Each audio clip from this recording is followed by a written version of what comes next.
हम मौजूद हैं पाकिस्तान ही नहीं बल्कि एशिया की सबसे बड़ी स्टोन क्रशिंग मार्केट पुल 11 सरगोदा में।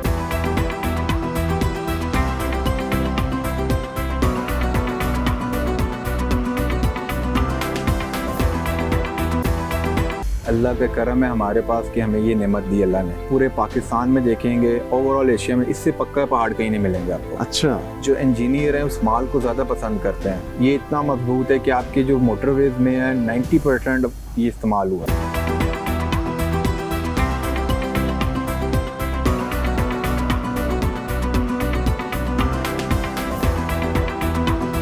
सो व्यूज आप मेरे पीछे देख सकते हैं, एक पूरी वर्किंग साइट है जहां पर काम जारी है। सरगोदा पुल 11 के अंदर इस तरह की तकरीबन 25 से 30 मकामात पर इस तरह की बड़ी वर्किंग साइट्स हैं जहां इन पत्थरों को एक्सकवेट किया जाता है, इनको निकाला जाता है और फिर यही पत्थर जो है इससे मुख्तलिफ मैश मुख्तलिफ साइज के कंस्ट्रक्शन और इंफ्रास्ट्रक्चर की मुख्तलिफ साइट्स में इस्तेमाल किया जाता है। सो आप मेरे पीछे देख सकते हैं, कुछ पहाड़ जो है आपको ग्रे कलर का नज़र आ रहा होगा, कुछ ब्राउन कलर का नज़र आ रहा है और ये बहुत बड़ी तादाद में यहाँ पे जो है वर्किंग जारी है।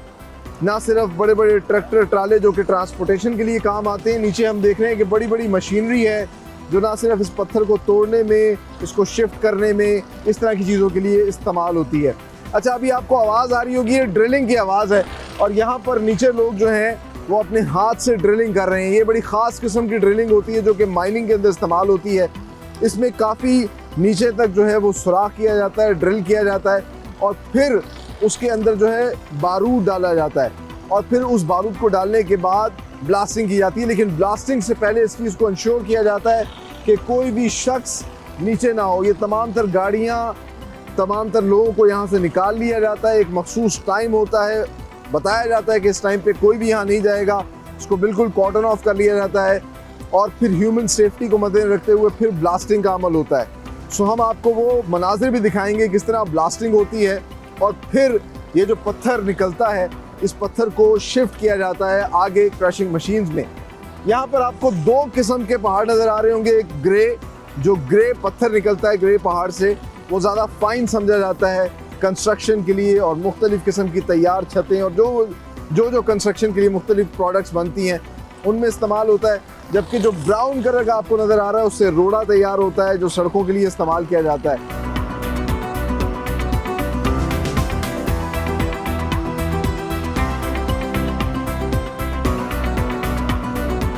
नाज़रीन, आप अंदाज़ा कर सकते हैं कितने मैसिव लेवल पे यहाँ से पत्थर जो है वो निकाला जाता है जो कि कंस्ट्रक्शन में, इंफ्रास्ट्रक्चर के लिए, सड़कें बनाने के लिए इस्तेमाल होता है और बहुत बड़ी तादाद में, हज़ारों की तादाद में यहाँ पे क्रशिंग मशीन्स लगी हैं जहाँ इसको क्रश किया जाता है। और इससे अंदाज़ा किया जा सकता है कि एशिया की सबसे बड़ी मार्केट है, हज़ारों क्रशर्स लगे हैं, लाखों लोगों का रोज़गार जुड़ा है और यहाँ तकरीबन 30 इस तरह की साइट्स हैं जहाँ पर बाकायदा तौर पर पत्थर एक्सकवेट किया जा रहा है। जहाँ हम कुदरत के इन पहाड़ों से फ़ायदा उठा रहे हैं, इनको खोद के एक्सकवेट करके पत्थर निकाल रहे हैं, वहीं कुदरत अपनी जगह भी लेती है। अब मैं आपको दिखाता हूँ कि तकरीबन 400-400, 500-500 फुट गहराई में जाकर जब पत्थर निकाला जाता है तो फिर होता ये है कि पानी निकल आता है और कुदरती तौर पर आप देख सकते हैं कि यहाँ जहाँ एक्सकवेशन हो रही है वहीं पर झीलें भी बनना शुरू हो चुकी हैं।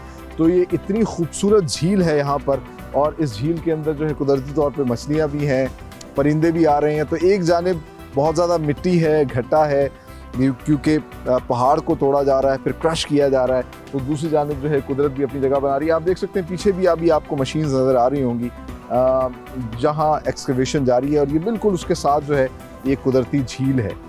सो ब्लास्टिंग का जब अमल होता है तो उस अमल के बाद फिर काफ़ी गहराई में जब ये जाते हैं तो वहाँ कुदरती तौर पे पानी निकलना शुरू हो जाता है। तो आगे हम आपको दिखाते हैं किस तरीके से ये जो पत्थर हैं इनको आगे शिफ्ट किया जाता है। जो पूरी क्रशिंग मार्केट बनी हुई है, हज़ारों क्रशर्स हैं, वो किस तरह इससे फिर मुख्तलिफ़ इक़साम के जो है बजरी बनाते हैं।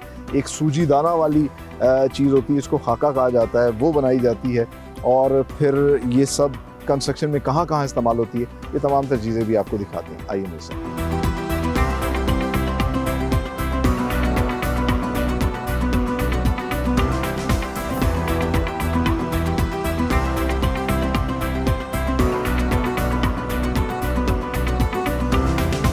जो पहाड़ों से बड़े बड़े पत्थर निकाले जाते हैं उनको ट्रॉलियों और मुख्तलिफ ट्रांसपोर्टेशन व्हीकल्स के जरिए शिफ्ट किया जाता है क्रशिंग प्लांट्स पे। सो इस वक्त आप देख सकते हैं मैं क्रशिंग प्लांट पे मौजूद हूँ, कितनी बड़ी मशीन जो है लगी हुई है और इस तरह के हज़ारों की तादाद में क्रशिंग प्लांट्स यहाँ पर लगे हुए हैं जो कि पत्थर को क्रश करते हैं और इसलिए बहुत ज़्यादा शोर है। मैं कोशिश करूँगा कि मेरी आवाज़ आप तक पहुँचे। सो सबसे पहले जो बड़े बड़े पत्थर होते हैं उनको क्रशिंग मशीन में शिफ्ट किया जाता है और मल्टीपल क्रशिंग मशीन्स यहाँ पे ऑटोमेटिकली इंटरकनेक्टेड होती हैं। ये एक बड़ा बेहतरीन सोफिस्टिकेटेड मशीन के ज़रिए काम कर रहे हैं। तो बड़े बड़े पत्थरों को शिफ्ट किया जाता है क्रशिंग मशीन में। वो क्रशिंग मशीन क्या करती है, उस पत्थर को छोटे छोटे साइजेस में तोड़ देती है और फिर उनको शिफ्ट करती है एक कन्वेयर बेल्ट के ज़रिए इस दूसरी क्रशिंग मशीन के अंदर। इस दूसरी क्रशिंग मशीन में आप मेरे पीछे देख सकते हैं कि एक साइड पे तो पत्थर अलग हो रहा है और दूसरी साइड पे मिट्टी को, डस्ट को अलग किया जा रहा है ताकि साफ़ सुथरा पत्थर जो है उसको आगे ट्रांसफ़र किया जाए। फिर साफ़ सुथरे पत्थर को आगे ट्रांसफ़र किया जाता है और आगे फिर कन्वेयर बेल्ट के ज़रिए शिफ्ट किया जाता है एक और बड़ी मशीन के अंदर जिसमें मुख्तलिफ स्क्रीन्स लगी होती हैं। ये स्क्रीन्स एक किस्म की सांचा होती है जो कि मुख्तलिफ साइज़ के पत्थर को निकालती है जो मुख्तलिफ जगह पे कंस्ट्रक्शन में इस्तेमाल होता है। तो इन स्क्रीन्स के ज़रिए छान कर पत्थर निकाला जाता है। आमतौर पे यहाँ पर 2 सूतर, 3 सूतर और 4 सूतर, ये आप देख सकते हैं कि मुख्तलिफ ढेरियाँ बनी हुई हैं, लगी हुई हैं। तो इसमें अलग अलग साइज़ का 2 सूतर, 3 सूतर और 4 सूतर जो है पत्थर अलग किया जा रहा है। कुछ पत्थर जो हैं वो इंफ्रास्ट्रक्चर के लिए, रोड के लिए इस्तेमाल होते हैं, कुछ घरों में इस्तेमाल किए जाते हैं। और साथ ही साथ एक और चीज़ जो उसकी बाय प्रोडक्ट अलग हो रही होती है वो सूजी दाने जैसी एक पत्थर होता है जिसको खाका कहते हैं। उसी सूजी दाने या खाके के को जब छानते हैं तो उसमें से एक पाउडर निकलता है। वो पाउडर भी जो है बहुत कीमती होता है, वो भी इस्तेमाल होता है सीमेंट इंडस्ट्री में और इसके अलावा जो टाइल्स लगाने के लिए बॉन्ड होती है वो भी इस्तेमाल किया जाता है। तो ये तमाम तर बाय प्रोडक्ट जो है इस मशीन से निकलती है। तो एक क्रशिंग प्लांट के अंदर बड़ा पत्थर डाला जाता है और ऑटोमेटिकली 3-4 मुख्तलिफ इकसाम के पत्थर जो है वो बाहर आ जाते हैं।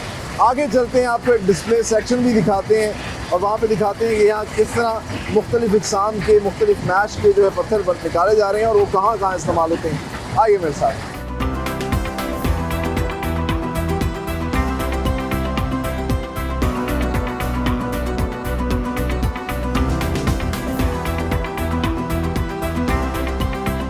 फाइनली वक्त आ गया आज के प्रोग्राम में आपसे इजाज़त देने का। जैसा कि हमने आज के प्रोग्राम में आपको डिटेल में दिखाया किस तरह पुल 11 सरगोदा की स्टोन क्रशिंग मार्केट, जो कि एशिया की सबसे बड़ी स्टोन क्रशिंग मार्केट है, जहां हज़ारों की तादाद में क्रशर्स लगे हुए हैं और वहां से निकलने वाला मजबूत और पायदार पत्थर जो है उसको ये क्रश करके मुख्तलिफ़ किस्म के मैश तैयार करते हैं, जो कि ना सिर्फ कंस्ट्रक्शन में इस्तेमाल होता है बल्कि इंफ्रास्ट्रक्चर के लिए उसको बहुत ज़्यादा तरजीह दी जाती है। जो लैब से बाकायदा तौर पे अप्रूव किया गया है कि इस पत्थर की जो मजबूती है वो बेमिसाल है। इसीलिए चाहे मोटरवेज हों या एयरपोर्ट के रनवेज हों, तमाम को बनाने के लिए ख़ास तौर पे सरगोदा के इसी पत्थर को तरजीह दी जाती है। और किस तरीके से बड़े बड़े पत्थर को यहाँ पर स्टोन क्रशिंग मशीन्स और प्लांट्स के ज़रिए जो है मुख्तलिफ मैश और मुख्तलिफ साइज़ में जो है वो काटा जाता है, बनाया जाता है। जिस तरह कि ये 4 सूतर है, ये 3 सूतर है और ये 2 सूतर के मुख्तलिफ साइज़ के पत्थर हैं।